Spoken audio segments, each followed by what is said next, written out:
the character of Alyssa in Barefoot, where does she come from? What is did where did that character, what was she born out of?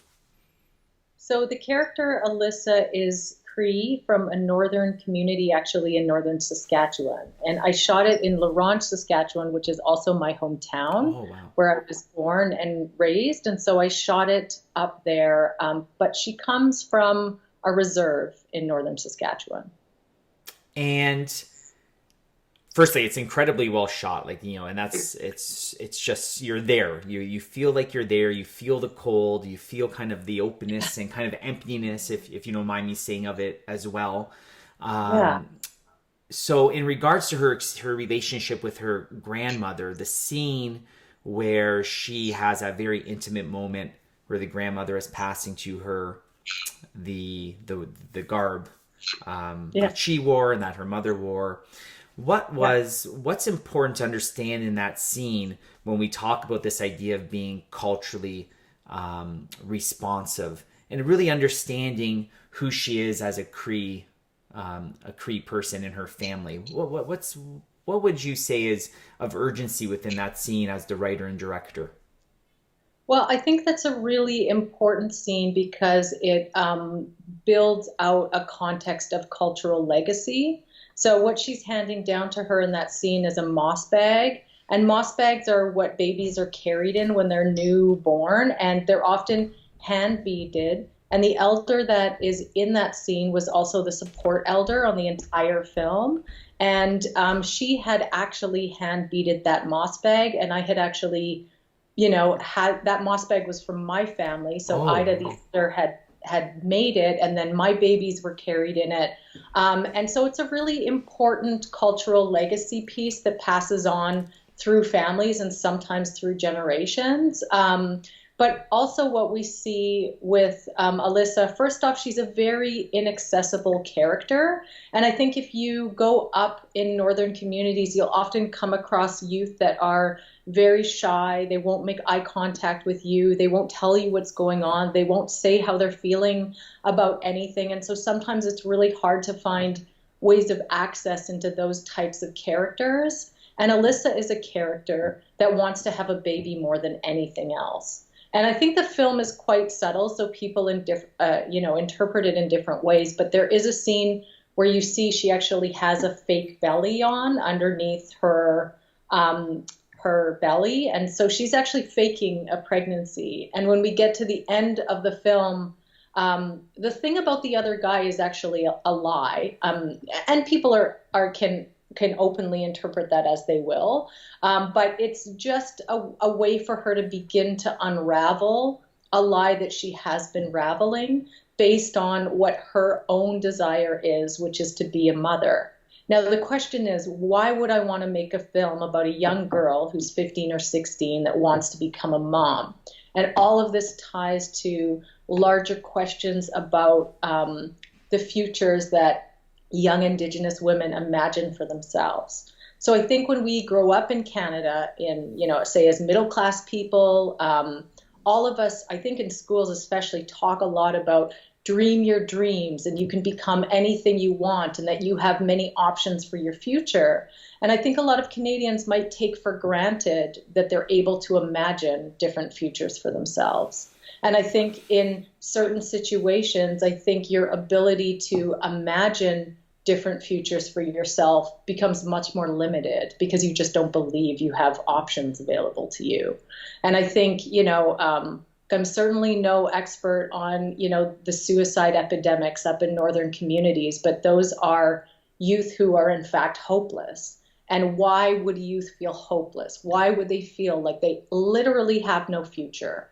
And so in this story, it focuses on a young woman who believes her future is to become a mother because, a mother gives you a sense of identity. It gives you a sense of something to look after. It gives you a sense of responsibility. And in doing research for the film, I talked to a lot of teen moms up in northern Saskatchewan, including people in my own family, just about that sense of place in their own community that being a mom Mm-hmm. has given them.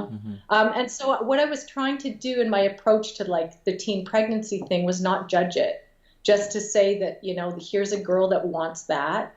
And why does she want that? And I think it's a complicated answer. I also think that Indigenous communities have, different cultural values when it comes to raising families, and so that's coming into play as well. Yes. But so you're sort of seeing someone who is, but then when she starts to weave a lie, that's sort of where you see things become twisted. And I think, Indigenous characters have been misrepresented on screen since really the dawn of cinema. And so my hope is that we start to put characters on screen that are complicated, because as human beings, we are complicated. But I also hope that people can see that there are certain systemic issues at play that may influence the way that people conduct themselves and act in their lives. And certainly the legacy of colonization on Indigenous communities has left, a legacy of destruction and, really challenging social issues, poverty, alcohol abuse. So that character exists in that world where she would be surrounded by that. But I also didn't feel the need to spell that out. So, there's one where you see the reserve and you see the small house that everybody lives in. And then the scene with the grandmother is important because the grandmother is really bringing it back to reality to say, that cultural legacy is important. And in spite of all of these challenges and all of this destruction, that we have things that are important here. Mm-hmm. And in my mind, this is just a tidbit that I find really kind of fun, is that I always imagined that the grandmother knew that Alyssa was lying. And so it adds a complication to that scene where she hands her down and, in other words, says, do the right thing. Yeah. Well, funny. This is an important thing that you're doing. This is about our cultural legacy. And then it prompts Alyssa to then go to her boyfriend and lie about something else. So it's an onward kind of spiral. It's not to say that she exactly starts to do the right thing, but she starts to at least, adjust to start to undo what she's done. And I think at the ending of the film, which really ends in a moment of crisis, it cuts you off actually at the end of the second act. And usually films have 3 acts, so they have a resolution. Mm. This film has no resolution. And the reason that I chose to do that is because I don't want the audience to come away with a sense of that everything's okay and everything's gotten better. I think youth that live in northern communities under incredibly difficult circumstances are in crisis, and we should see it and treat it as such. There seems to be at times a dissonance, and I've had to remind students that it's easy for us, for example, easy for me as a white person with the privilege of education and someone who, parents immigrated here, but were able to find success, to say, get over it, when I really haven't had to get over anything systematically. And I think that's part of the conversation we're trying to have through media. So when students are listening to this video, what is important about their relationship with media, and what is important with their relationship of understanding representation, and why does representation matter? You're a Cree woman making films that are obviously very personal about your community. Why does that representation, do you think, matter? And why should people be open enough, would you say, to listen? Yeah, it's a really important question.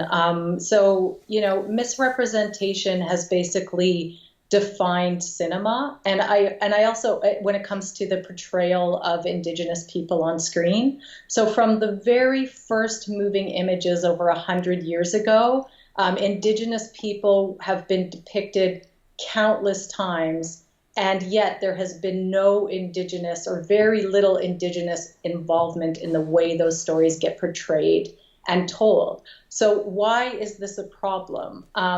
It's a problem because it perpetuates really damaging and racist stereotypes about us. And the damage of misrepresentation means that that we're portrayed in ways that dehumanize us. And that's a problem because that dehumanization then plays out in real life, real world attitudes about the way that we're regarded. So this plays out in people's real lives. And that's why representation is so important. So for countless years, we've seen, many different archetypes of an indigenous person. Sometimes it's what's known as the noble savage. Sometimes it's the Indian princess. Often we see indigenous bodies that exist on screen only to die. Sometimes it's the vanishing Indian, so the Indians that won't be around any longer. And all of these serve a certain narrative. And in order to look at that narrative, we have to see the way film is connected to the larger project of colonization. So colonization came first, film comes second, but because colonization has robbed everyone, so not just indigenous people, of the truth. And the word truth is so important because, when we're looking at the Truth and Reconciliation Commission, we have to realize that that report only came out a couple of years ago. And so finding out the truth is only just happening now. This is a truth that we've never contended with before. And in fact, it's a truth that is still very difficult for people to hear. It makes us really uncomfortable about, because it challenges the narratives that we have about ourselves as Canadians and also as Canada, as having moral authority and being a polite, nice country that is accepting of everyone. When we start to say the foundations of this country were on theft and stolen land and the attempted decimation of Indigenous lives, that's a really uncomfortable thing to let in and to talk about. So the Canadian government was responsible for, putting in all kinds of policies over the many years of our existence that controlled all aspect of Indigenous lives, from, starving Indigenous people off the plains by killing off their food supply in the bison, to the residential school policy, which we have to remember, a child going into the residential schools had a greater chance of dying than a Canadian soldier going into World War II.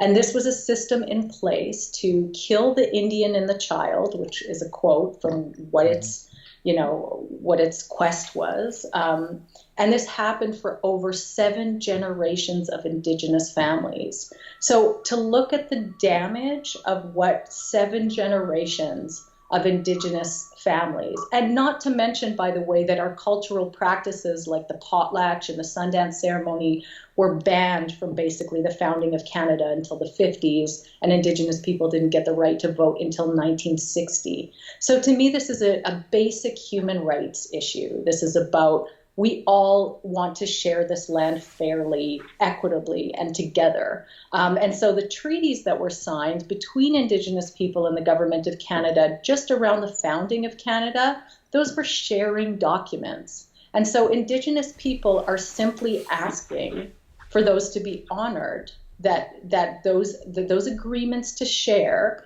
are honored. So it's, we find ourselves now in a difficult situation because it's not a matter of, getting over it when there are things that continue to happen that still affect our lives all the time. Mm-hmm. So that's, so you've got colonization happening. And then around the turn of the century, film starts. And nobody in cinema or in film, or really any Joe that you meet on the street has an understanding of colonization. The residential school policy, even 5 years ago, you might be hard pressed to go and find someone on the street that would even know what the residential schools were. So this lack of understanding, this burying of the truth, robs all of us of the context for our country. So it damages everyone and the way that we think about ourselves. And so in order to move forward in a more just way, in a way that is more fair, we have to look at these things because some of them are still ongoing. Indigenous women are still the most likely to be killed or be, on the receiving end of violence. And we still have enormous problems that the damage of which is a result of all of these policies to control Indigenous life. There was a policy where Indigenous people needed a pass in order to leave their reserve on the prairies. It would be like needing a passport to leave your house. But the damage of, the ability to no longer express yourself culturally, like all human beings on a basic level, we are storytellers. We must tell stories. It's a way that we grapple with things. It's a way that we relate to things. It's a way that we process things. And, having the freedom to say what you want to say is not a freedom that Indigenous people have always had. And so, not only have we not had that freedom, but we've had all these stories told for us. And when the stories get told for us, even if people have the greatest of intentions and they're empathetic and they want to portray us in a good way, there just lacks a basic cultural competency in Canada, and I would say in Hollywood, and in anyone that, wants to make a film about us. They don't understand the cultural they don't have basic cultural competency or an understanding of history. And so that shows up in the filmmaking. Yes. And so time and time again, we see, on the worst end of the spectrum, racist and stereotypical portrayals of us that dehumanize us, that make us simple, that are unsatisfying, that are inaccurate. And what does that do? It actually creates a cultural consciousness that then forms real life attitudes towards us. So, for example, there's a case right now in Canada, the Colton Boushie case, where Colton was a young Indigenous man that walked onto a farm in Saskatchewan and was executed in the back of the head by a farmer who was then found not guilty for doing so. And when I say not guilty, I mean they could have found him guilty of manslaughter, and manslaughter means you killed someone but by accident. But they found him guilty of absolutely no crime. And there was a really big outcrying about that, but there was also a huge racist backlash to that. So part of the backlash was, well, he was trespassing, so he got what he deserved. And I would hope that we all live in a Canada where trespassing is not a crime that gets determined by anyone to just execute somebody on. And so this thing, let's just look at that one idea. He got what he deserved. Why would somebody think that a young man, with so much promise and such a life ahead of him, and according to his family, was a really amazing young person, robbed of the future? Why would people think he got what he deserved? And it's because these attitudes form over time, and they form out of countless repetitions of depictions that dehumanize us. So that's also why we're still upset about the mascot thing, because a mascot is not portraying us as human beings. It portrays us as a caricature. And so we're just asking to be portrayed as human, and to have the right to express ourselves in the way that so many other Canadians have, so many other filmmakers have. So we've been advocating for many years for Indigenous folks to be, supported in key creative roles as directors, producers, and writers, because it is really important. I think it's a fundamental human right to have the freedom to tell your own stories. And so that's how I see it. Yeah, I mean, I'm Cree Métis, and I grew up without seeing anything about myself on screen that reflected my own experience. And for years, I was involved with a film festival called the Imaginative Film and Media Arts Festival, and it's the largest festival of Indigenous film in the world. And so they show work that is written, directed, or produced by Indigenous people. And the experience of being at the festival is amazing. There's something that happens as an Indigenous person when you see yourself portrayed truthfully, honestly, that your heart literally leaps off the screen in recognition, because it's hard to really articulate. And as I get older, I feel like I'm constantly thirsty to drink something that I so rarely get to drink. It's like you get drops. And so